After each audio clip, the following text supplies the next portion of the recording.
নিখিল নামটা শুনলে আজও অনেক বাংলা সিরিয়াল প্রেমীর মনে একটা মুখ ভেসে ওঠে। কিন্তু মজার ব্যাপার হলো, নীল ভট্টাচার্য যখন অভিনয় জগতে পা রেখেছিলেন তখন কিন্তু তিনি নিখিল নামে পরিচিত ছিলেন না।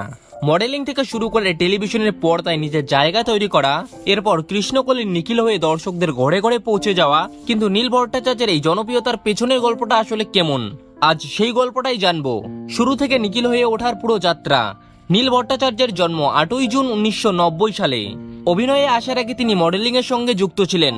ক্যামেরার সামনে কাজ করার অভিজ্ঞতা থেকেই ধীরে ধীরে বিনোদন জগতের প্রতি তার পথ আরো এগোতে থাকে।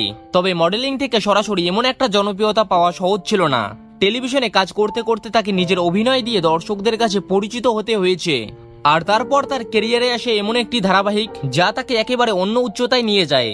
টেলিভিশনের বিভিন্ন কাজের মাধ্যমে নীল ভট্টাচার্য ধীরে ধীরে দর্শকদের নজরে আসেন। কিন্তু তার ক্যারিয়ারের অন্যতম বড় পরিবর্তন আসে কৃষ্ণকলি ধারাবাহিকের মাধ্যমে। এই ধারাবাহিকে নীল অভিনয় করেন নিখিল চরিত্রে, আর এই একটি চরিত্রই যেন তার পরিচয়কে আরো বড় করে দেয়।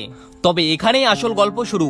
কৃষ্ণকলিতে নিখিল এবং শ্যামার সম্পর্কের গল্প দর্শকদের মধ্যে ব্যাপক জনপ্রিয়তা তৈরি করে। তিয়াশা লেপচার অভিনীত শ্যামার সঙ্গে নীল ভট্টাচার্যের নিখিল চরিত্রের জুটি দর্শকদের কাছে বিশেষভাবে জনপ্রিয় হয়ে ওঠে। ধীরে ধীরে এমন একটা পরিস্থিতি তৈরি হয় যেখানে অনেক দর্শকের কাছে নীলের আসল নামের পাশাপাশি নিখিল নামটাও সমানভাবে পরিচিত হয়ে যায়। আর একজন অভিনেতার জন্য এটাই তো বড় পাওয়া, যখন তার অভিনীত চরিত্রটি শুধু সিরিয়ালের গল্পের মধ্যে থাকে না, দর্শকের স্মৃতির মধ্যেও থেকে যায়। নীল ভট্টাচার্যের অভিনয় জীবনের পাশাপাশি তার ব্যক্তিগত জীবন নিয়েও দর্শকদের আগ্রহ কম নয়। অভিনেত্রী তৃণা সাহার সঙ্গে তার সম্পর্ক দীর্ঘদিন ধরেই আলোচনায় ছিল। পরে 4 ফেব্রুয়ারি 2021 সালে নীল ভট্টাচার্য ও তৃণা সাহা বিয়ে করেন।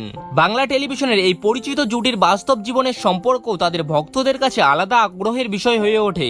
তবে নীল ভট্টাচার্যের পরিচয়কে শুধুমাত্র নিখিল চরিত্রের মধ্যে আটকে রাখলে তার যাত্রাটা অসম্পূর্ণ থেকে যাবে। কারণ একজন অভিনেতার জন্য সবচেয়ে বড় চ্যালেঞ্জ হলো একটি জনপ্রিয় চরিত্রের পরেও দর্শকদের মনে নিজের আলাদা পরিচয় ধরে রাখা। নীলও সেই পথেই নিজের অভিনয় জীবনকে এগিয়ে নিয়ে গেছেন এবং নতুন কাজের মাধ্যমে নিজেকে তুলে ধরেছেন। মডেলিং দিয়ে শুরু, তারপর অভিনয় জগতে নিজের জায়গা তৈরি করা, আর শেষ পর্যন্ত কৃষ্ণকলির নিখিল হয়ে ঘরে ঘরে পরিচিত হয়ে ওঠা। নীল ভট্টাচার্যের গল্প আসলে একদিনে তারকা হয়ে যাওয়ার গল্প নয়, এটা ধীরে ধীরে নিজের পরিচয় তৈরি করার গল্প। তবে একটা প্রশ্ন থেকেই যায়, নিখিলের মতো আর কোন চরিত্রে নীল ভট্টাচার্যকে আপনি সবচেয়ে বেশি পছন্দ করেছেন? কমেন্টে সেই চরিত্রের নাম অবশ্যই জানাবেন। ভিডিওটি ভালো লাগলে একটি লাইক দিন, আর আমার চ্যানেলে নতুন হয়ে থাকলে চ্যানেলটিকে সাবস্ক্রাইব করুন এবং বেল আইকনটি অন করে রাখুন। আবার দেখা হবে কোনো নতুন ভিডিওতে। ততক্ষণ পর্যন্ত ভালো থাকবেন, সুস্থ থাকবেন, ধন্যবাদ।